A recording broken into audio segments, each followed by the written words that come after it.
Hello, you're back with Dave and Tim at a single malt review as we veer away from single malts to take a look at rum again.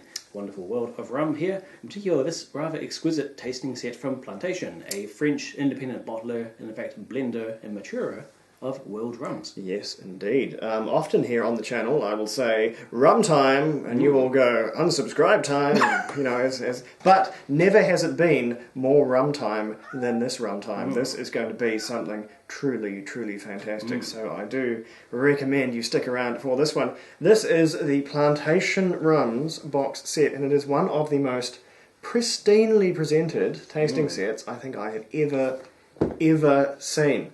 It is truly, truly magnificent. I'll give you a wee bit of a close-up here, but I won't really do it justice. The weight in this box, I'm stopping my arms from shuddering here because it is so well built. It's crazy.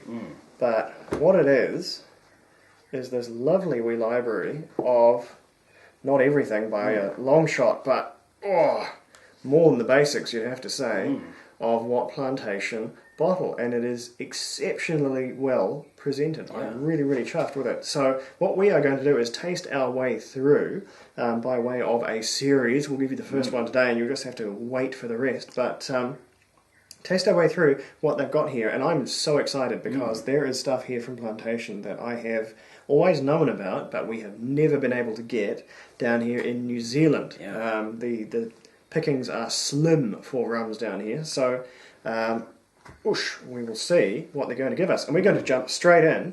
Dave already gave you a little description of Plantation's deal. They are a French company, and they have an interesting process by which they source casks of rum from the Caribbean and surrounds, and they recask it in their own oak down there in France and continue aging it. And then they do their own blending and their own bottling. So they have they leave in one part it up to the, as they describe it being Frenchies, the terroir of the original distilling and original location, which will give it its own character.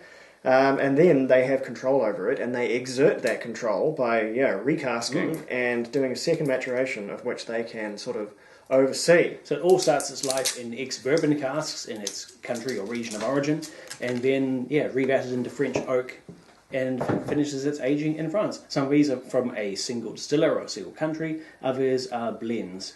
Like we're studying up today with a white rum. A white rum. This is from 3 stars. The Caribbean, which is one way to describe where rums comes from. We have Jamaican, Barbados and Trinidad there, so that's probably a few hints there. 3 of the big classic rum producing countries. And one of the tiniest cute little corks I have ever seen. These really are so cute, these bottles. 100ml, but they're super sturdy. They've got all the details of a full-size bottle. And just gorgeous.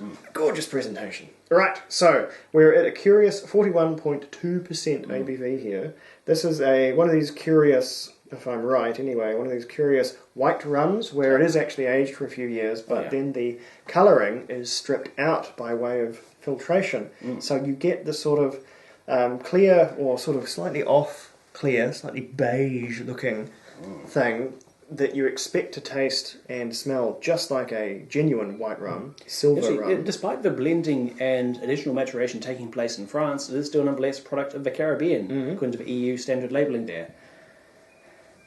And then, these you get this sort of stealth age on it, because even though the colour has been removed and quite a lot of the heavier flavours, I suppose, as part of this filtration process, it's still usually 3-year-old, is the famous Cuban example, rum, and you can taste all of that age on there. It's a rich vanilla aroma, a little bit of alcohol heat, but not as much as you'd expect. Yeah, coconut ice is what I get off this, with the extra coconut. I just don't know if it's the, when you think about rum, just because of where it's made, you kind of think coconut, but you really do get some of that, that sweet coconut kind of a funk coming through on this. This is rum that is not usually drunk straight. If we had a couple of limes and some sugar in this building, we would have a daiquiri like that. That is the rum you want for a really exceptional daiquiri. It's an expensive way of making it, but if you're serious about your good daiquiris, that's the one you want. As we found though, white rum can be perfectly good and very enjoyable on its own. As I think this one is going to be. Let's see.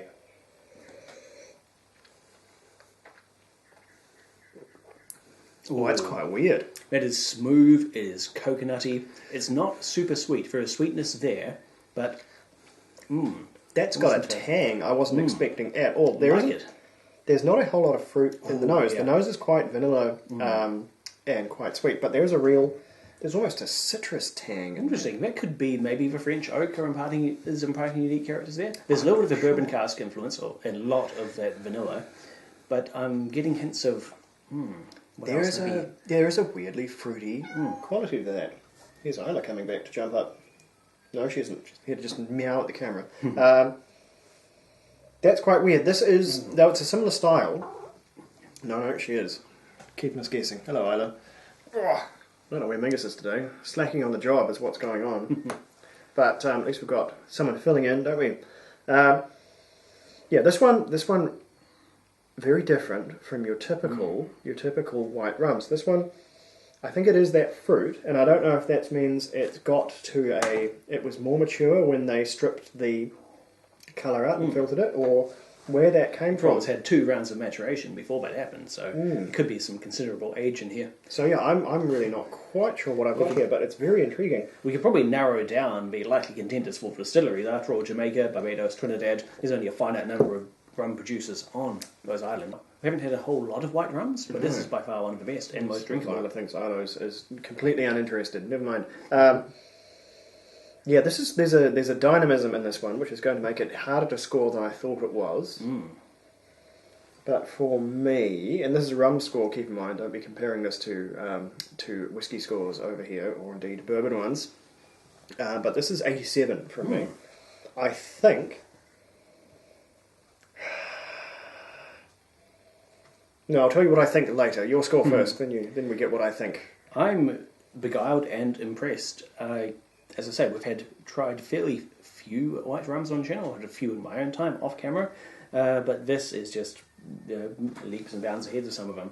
There is so much complexity and flavour and 2 distinct cask influences and showcase of, I guess, for regional styles of the Caribbean, and I rated 88. It is an excellent sipping spirit. It is very good on its own. In fact, I'd be hesitant to mix this because it would just probably lose all of that, the story that it's got. Yeah, I'm not sure. I think this might make either a weird and maybe no good daiquiri or the best daiquiri on earth because of this fruity quality that it's got. I think it may be waiting. Maybe there may be some limes in this one's future. I'll have to see.